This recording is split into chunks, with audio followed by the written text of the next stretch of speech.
এই গল্পটা আমাকে বলেছিল একজন ছেলেবেলার বন্ধু, নাম ছিল ওর হৃদয়। আর যার কথা বলেছিল সে ছিল ওর সবচেয়ে কাছের বন্ধু রাফি। হৃদয় আর রাফির বন্ধুত্ব শুরু হয়েছিল মোবাইল গেম ফ্রি ফায়ার দিয়ে। দুইজনেই ছিল খুব গরিব ঘরের ছেলে। পড়াশোনার চেয়ে তাদের জীবনের একটাই স্বপ্ন ছিল, একদিন বড় ইউটিউবার হবে, বড় প্লেয়ার হবে, মা বাবার মুখ উজ্জ্বল করবে। ওরা একই ফোনে শেয়ার করে গেম খেলতো। একদিন একজন আর একদিন আরেকজন। কেউ ডায়মন্ড পেলে দুইজনেই খুশি হতো। রাফি একদিন বলেছিল, হৃদয়, একদিন আমাদের গিল্ড থাকবে, নাম হবে টিম HR, মানে হৃদয় রাফি। ভাই, আমরা একসাথে সফল হব। তবে সেই দিন আসছিলও। ওরা দুইজনে ইউটিউবে ছোট ছোট ভিডিও আপলোড করত, অল্প অল্প সাবস্ক্রাইবার আসতো।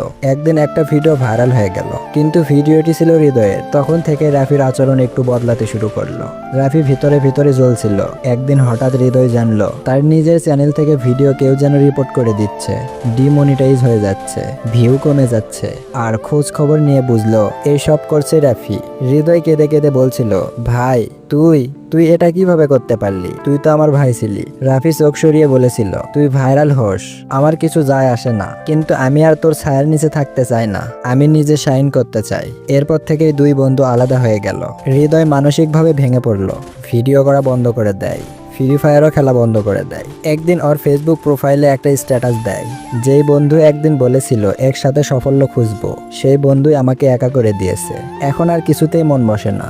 বিদায় ফ্রি ফায়ার। বন্ধুরা, এই গল্পটা শুধু একটি কষ্টের গল্প না, এটা একটি শিক্ষার গল্প। যাদের আমরা নিজের চেয়েও বেশি বিশ্বাস করি, তারাই যদি পিঠে ছুরি মারে, তখন গেমের হেডশটও তেমন লাগে না, যতটা লাগে সেই বিশ্বাসঘাতকতায়। ভালোবাসো, বিশ্বাস করো, কিন্তু চোখ খোলা রেখো, কারণ সব বন্ধু বন্ধু হয় না, কেউ কেউ হয় শত্রু বন্ধু।